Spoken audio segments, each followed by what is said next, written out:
মতিউর রহমান নিজামীর চূড়ান্ত রায়কে কেন্দ্র করে সকাল থেকেই সুপ্রিম কোর্ট এলাকায় ছিল কঠোর নিরাপত্তা। প্রতিটি ফটকে প্রবেশাধিকার সীমিত করার পাশাপাশি করা হয় তল্লাশি। 1 মিনিটের সংক্ষিপ্ত রায়ে বুদ্ধিজীবী হত্যাসহ ৭১-এ গণহত্যা ও ধর্ষণের দায়ে নিজামীর ফাঁসির রায় বহাল রাখে আপিল বিভাগ। আলবদর বাহিনীর প্রধান ছিলেন নিজামী। তা যেমন প্রমাণ হয়েছে, বুদ্ধিজীবী হত্যায় ঊর্ধ্বতন নেতৃত্বের দায়ও প্রমাণিত হয়েছে রায়ে। ধুলাউড়ি গ্রামে গিয়ে সেখানে বেশ কিছু লোককে হত্যা করা এবং নারী নির্যাতন করা, সেই অভিযোগে ট্রাইব্যুনাল তাকে মৃত্যুদণ্ড দিয়েছিল এবং সেই মৃত্যুদণ্ড আপিল বিভাগ আজকে বহাল রাখলেন। সবচেয়ে স্বস্তি অনুভব করছি যে বুদ্ধিজীবী হত্যার ব্যাপারে তার যে ভূমিকা, তার যে দায় দায়িত্ব, সেটা আজকে প্রতিষ্ঠিত হলো। আজকে যাদের বিচার হচ্ছে তারা স্বাভাবিকভাবে সহযোগী আসামি, তারা প্রধান আসামি না।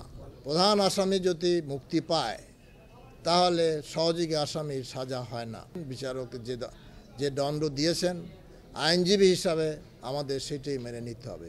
যে 4টি অভিযোগে ফাঁসির আদেশ দিয়েছিল ট্রাইব্যুনাল, সেখান থেকে 3টি অভিযোগে একই দণ্ড বহাল রাখা হয়। তবে 2টি অভিযোগে যাবজ্জীবন কারাদণ্ড দেন আপিল বিভাগ। অন্য 3টিতে চূড়ান্ত রায়ে খালাস পেয়েছেন নিজামী, যার মধ্যে 1টিতে ফাঁসি ও 2টিতে যাবজ্জীবন কারাদণ্ডাদেশ ছিল ট্রাইব্যুনালের রায়ে। তারা যদি রিভিউ ফাইল না করেন তাহলে এটা কার্যকর করতে কোনো অসুবিধা নেই, এবং যদি রিভিউতে এই রায়ের কোনো রকম পরিবর্তন সংশোধন করা হয় তাহলে সেই সংশোধন বা পরিবর্তনের পরিপ্রেক্ষিতে রায় কার্যকর হবে।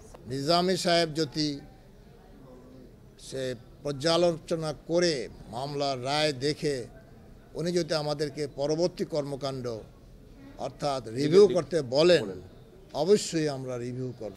নিজামীর মামলাটির মাধ্যমে সর্বোচ্চ আদালতে চূড়ান্ত রায় হল ৬ষ্ঠ আপিল মামলার। ট্রাইব্যুনাল থেকে আপিলে আসা মানবতাবিরোধী অপরাধের মামলাগুলোর মধ্যে এর আগে 5টির চূড়ান্ত নিষ্পত্তি হয়েছে। ৭১-এ পাকিস্তানিদের দোসর হিসেবে কাজ করেছে মতিউর রহমান নিজামী, যা স্বীকার করেছে তার আইনজীবীরা।